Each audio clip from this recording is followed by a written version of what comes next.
All right, so I'm going to get started.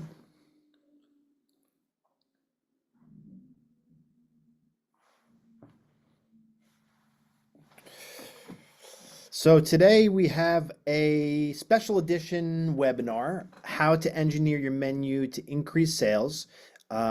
We spoke to a lot of people at the restaurant show in New York, and we thought it was a good idea to follow up with a webinar to give people a little bit of a deeper dive into how we operate, how we approach these menu projects, and literally how we can help you drive sales and profitability through redesigning your menu with our 5S framework.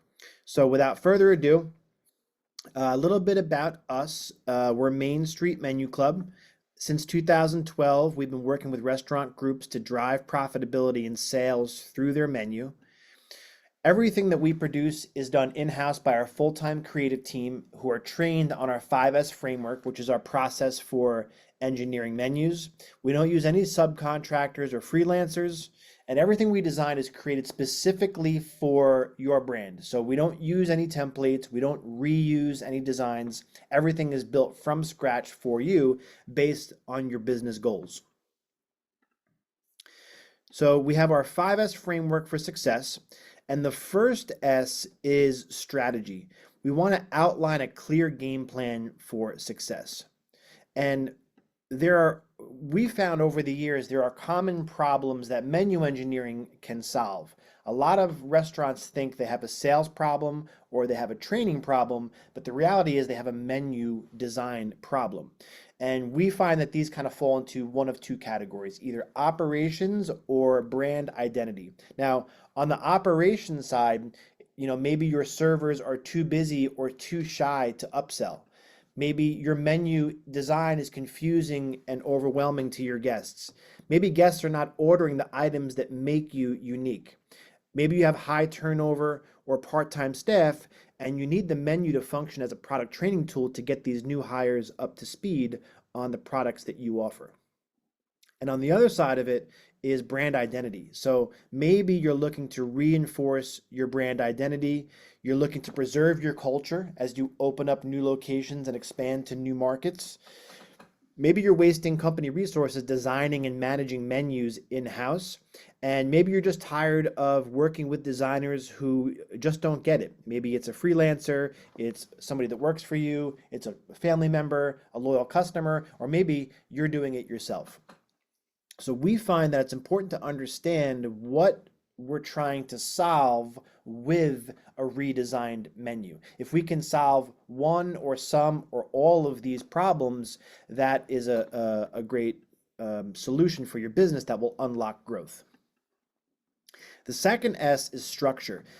Once we have the strategy down and we know what we're designing around, we want to make sure we simplify the decision-making process. So this is an example of a menu that came to us that was very much reading like a dictionary. So we have long lists, very compact fonts, a little overwhelming for the customer. And we want to make sure that when we're redesigning the menu, we have clear categories. So when we redesign the menu, you can see within 2-3 seconds that we have cheesesteak sandwiches, wraps, burgers, and jumbo wings. And it's very easy for the customer to navigate from section to section, and it eliminates the friction when ordering. Another thing that we see a lot as well is multiple page menus, either menu books where people have to flip back and forth, or a collection of menus where there's like the cocktail list, and then there's the brunch menu, and then there's the price fix, and then there's today's specials. You're bombarding people with multiple pages. And again, once they get overwhelmed, they're going to default to a safe item that they perceive as safe. Maybe it's a Caesar salad or a hamburger, or they're going to ask your staff. And if your staff is busy or overwhelmed themselves, or new or part-time, then they're not going to be able to consult the way that they should. And now you're left to chance. So a lot of what we do with our projects is consolidate menus from multiple pages into a one page or a two-sided menu. And we're able to actually get rid of a lot of extra information, consolidate a lot of information, and make it an easy to digest menu so that it's easy for them to make decisions, because the easier it is to make decisions, the more decisions they're going to make. The next S is suggest. We want to highlight the items that you want guests to try. So when somebody sits down at your restaurant and they're there for the first time, they might not be familiar with what you offer. They might not know what they should try. So we have a couple of different ways that we can recommend to the customers the items that you do that are unique, that you want to be known for. So in this sushi bar example, every entree in this list has the same amount of exposure and prominence. So what we wanted to do when we redesigned the menu is break out one or two items that are standout items. So we put them in a box, we put them separate from the sushi bar list, the entree list. So now people can see that these are specialty items. They're a little bit different than the other items that are in that category. Now, the thing about putting things in a box and making it stand out is you don't want to do that too much, because if you do, then you're kind of diluting and now everything stands out and you're right back to overwhelming the customer. So another technique that we can use is what we call favorites icons. And these are subtle little icons that we put next to certain dishes. And sometimes it'll be like a logo, or it'll be a portion of the logo that actually shows the items that are recommended, that are fan favorites. Looks like Adam's coming in here, so I'm gonna let him in. The next S is sell. So once they've decided that they know what it is they want to get, we want to allow them to build their own, to modify, to customize, to add on, because what that's going to do is going to increase their check amount. So one way we can do this is by feeding the imagination with mouth-watering descriptions. And one thing we see a lot is when people design menus themselves, they run out of space because they're either choosing a font that takes up too much space, or they just don't have enough time. So the first thing that gets cut are those mouth-watering descriptions. So in this example, we have this chuletas frita, fried pork chops.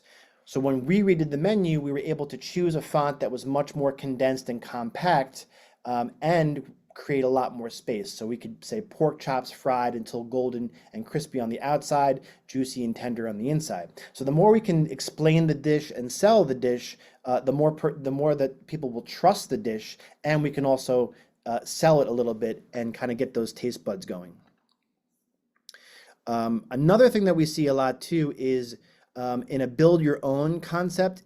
Build your own is great, right? Because they can add their own things, they can build their own thing and build their own price, and you get a much higher check, but it can be very confusing if it's not done correctly. So this example is a little confusing. I'm not really sure what I'm looking at. I have nachos, quesadillas, there's a bowl, there's a salad. So when we redid the menu, we wanted to make sure it was nice and clean and nice and easy to read. So step 1, choose your preparation. Step 2, choose your protein. Step 3, add your extras. And you can see that there's built-in upsells on step 2 and step 3. You can add steak, you can add cheese, add guacamole, add queso. So now people are getting excited about customizing it and building their order, and people are willing to spend a little bit more to have it their way, but it's got to be frictionless. So we want to make sure it's easy for them to make those decisions. Another thing we look for is also opportunities to create perceived value. So this is an example of a taco plate menu. There's 2 tacos, there's 3 tacos, there's sides. But what we did is we incorporated 6 tacos, which are great for sharing. And what people are going to do is they're going to do the math and say, well, 2 orders of 3 tacos is $34, 6 tacos is $28. Let's share. Now we're getting a deal. And then now that they're in sharing mode, you look down at the sides and you say, okay, 3 for $9. Let's get 3 of the most expensive sides they have. Let's get the grilled street corn, the French fries, and the Brussels sprouts. And now they really, really feel like they're getting a great deal and almost beating the system. But the reality is they are in your world playing by your rules. So all of these price points are all factored in. So at the end of the day, they're increasing their check amount, which increases your margin, but at the same time, it increases the perceived value in the eyes of the guest. And then the last S is story. So we want to infuse your brand story to create a unique experience as much as we can. Your story is really the only proprietary thing that you have in your restaurant. Everybody has mozzarella sticks, everybody has cheeseburgers. Your story is the only unique thing that's truly unique to your brand. And we have a really great case study for this, which is Near's Tavern.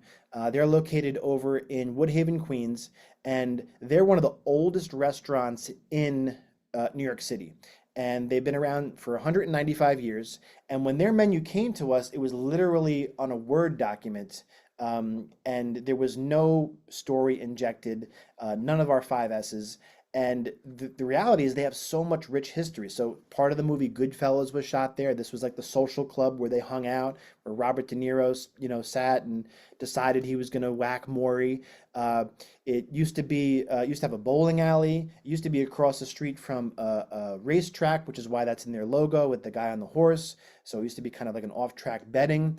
Their mahogany bar is 150 years old. So there was all this rich history just there that needed to be incorporated into the menu to create that unique experience.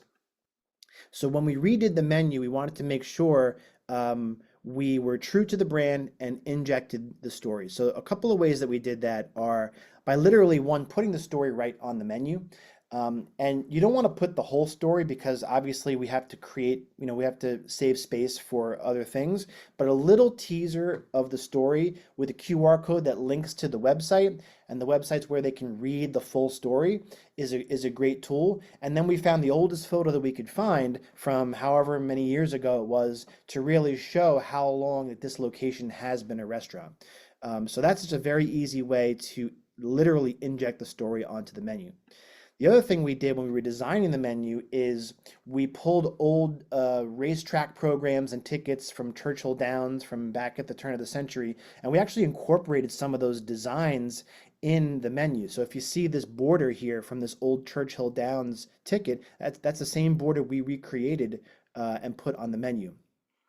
We also wanted to incorporate that Goodfellas kind of prohibition type of vibe with those illustrations and the font selections and the colors, and really just give it that sort of nostalgic throwback look, almost like an old tattered menu, but it's not old, it's actually new, and really combine all of these elements. And what we did here that was really kind of bringing it all together is their standout item. So their standout item is the Goodfella Burger. It's a popular item, so we placed it in a box. The box is literally branded after the Churchill Downs ticket. We also added an illustration, which acts as an eye magnet to reinforce its popularity. And the item name drives the brand story. It's the Goodfella Burger. So at the end of the day, we're creating a unique experience which drives customer loyalty. And if you don't do this, people are going to commoditize you and they're going to price shop. So if you have an $18 burger and the place across the street is a $17 burger, well, a burger is a burger, so I'm going to go across the street. But when you have a branded standout item like this, you create a unique experience. This is the only place that I can get this Goodfella burger and get this experience and tap into this story. So you're driving brand loyalty, customer loyalty, and you're decommoditizing yourself. You're making it harder for customers to compare you to your competitors. So that's our 5 S's: strategy, structure, suggest, sell, and story. And I have a couple of case studies here as well that I want to share. Different ways people have utilized us to re-engineer their menu to solve some of the issues that we spoke about. So the first is Taproom. And they are a full-service restaurant concept with 9 locations located on Long Island. And their challenge was, as they expanded further from their nucleus, they saw a decline in the sales of their most popular item, which was their Taproom's famous mussels. When they had 1 or 2 locations, The mussels was what they were known for. People were literally drinking the sauce out of the bottom of the bowl. But as they grew to more locations and got further from the nucleus, people didn't know to order this item. So they tried promotions, they tried internal store-to-store competitions, they reinforced it with the waitstaff, but the dish just would not sell as they got further away and started talking to new guests. So this weakened the brand culture, and customers in new locations just weren't recognizing the mussels. It wasn't until we actually re-engineered the menu that we're actually able to solve this problem. So the first thing we did was we converted the mussels into what we call a standout item on the menu. So this now acts as an eye magnet for diners, and it shows confidence in the dish. If they're going to make this item so prominent, they must believe in it, they must have confidence in it. And then we also employed putting it in a box and also adding an illustration. And then we have upsells for adding fries or adding shrimp to increase the check value. We also rolled out or helped them roll out limited time offers both in-store and online. So like seasonal the drunken German mussels in the fall. I think in the spring they did like a corned beef type of thing. And this helps keep the dish fresh and exciting across all locations. And the last thing we did was we married mussels to an already popular night, which was Monday Night Football. So you have Monday Night Football, $15 mussels, and now it's married to a night that's already popular, incentivizing people to try mussels. The result was that in the 90 days before the menu rollout, they sold 726 orders of mussels. And in the 90 days after, they sold 1,978. So it was an increase of 172% of mussel sales across the nine locations in the first 90 days after rolling it out. So it wasn't really until they reinforced it and showed confidence on the menu and made it a standout item that it was able to move the needle as far as sales goes. Another case study is Toast Coffee and Kitchen. So they're a full service breakfast concept with 5 locations. And their challenge was high turnover, and a lot of their employees were part-time young staff. And they weren't there long enough to really ever comprehend the menu. Their standout item, their signature item, is their 3-ring circus, 2 eggs, classic pancakes, home fries, breakfast meat. But people were just not understanding, not grasping the menu. So the menu didn't support the server because it wasn't wired properly to be consistent with the goals of the business. So it was no different than an untrained employee. So this created a blind spot for the business. So with neither the wait staff promoting the items or the menu recommending the items, ordering decisions were left to chance. People will go back to their default idea or ask the server, which is leaving things to chance. So the strategy was to create a clear structure that organized the menu information and reduce the learning curve for new hires. So now new hires can use the menu to answer questions from diners in the heat of the moment, but you can also give a new hire the menu and say, look, read through this, see what our toast favorites are, see what our vegan options are, see what our sides are, see what our upsells are. People are ordering a farm fresh egg with avocado toast. People are adding a short stack of, to the side of their entree. This has the whole business model on it. We also have built-in upselling opportunities, suggested add-ons, substitutions, pairings, premium toppings, side options. So now with the menu backing up the servers, they feel more confident suggesting upgrades without sounding pushy. Finally, the menu acts as a script. It ensures that guests receive the same recommendations regardless of the server. So there's a consistency now that reinforces the brand story and the culture, and it delights customers across all locations, no matter who their server is or which location they're at. And the result for them was in the 90 days before the menu rollout, they did 6,356 orders of their 3-ring circus. In the 90 days after, they did 8,858. So it was a 40% increase, and they sold 2,502 additional orders, and it actually turned into their #1 selling item besides coffee. So that was a huge win for them, because now they have a metric they can go by, which shows that the menu is doing its job. And then our last one here is Bango Bowls, and it's a little bit of a different case study. They are a fast casual, healthy food concept, so healthy bowls, salads, wraps, things like that. And what they're looking to do is franchise. And they want to standardize the brand. They want the brand to be consistent. Um, but the challenge is that the brand that they had, the menu that they had, was not really consistent with the mission of the company. So they want to maintain brand consistency as they expand to new locations and franchise. So the strategy was to re-engineer the menu with a clean, easy to digest layout. You can't have a stale look and be promoting fresh food. And the other thing was to create a library of brand assets for franchisees that can be easily duplicated as new stores open. So this was actually the menu before we worked on it.